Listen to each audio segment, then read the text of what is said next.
ज्येष्ठ पत्रकार निखिल वागळे यांच्यावरील भ्याड हल्ल्याचा मुदखेड तालुका मराठी पत्रकार परिषदेच्या वतीने जाहीर निषेध करण्यात आला व हल्लेखोरांवर तात्काळ कठोर कारवाई करण्यात यावी अशा मागणीचे निवेदन मुदखेड तहसीलदार आनंद देऊळगावकर यांना देण्यात आले।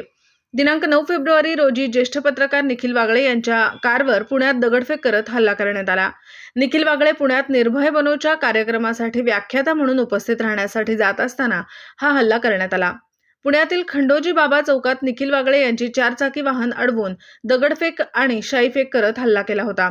त्यांच्यावर हल्ला करणाऱ्या हल्लेखोरांवर कठोर कारवाई करण्याचे निवेदन मुदखेड मराठी पत्रकार संघाचे तहसीलदार आनंद देऊळगावकर यांच्यामार्फत महाराष्ट्राचे गृहमंत्री देवेंद्र फडणवीस यांना देण्यात आले।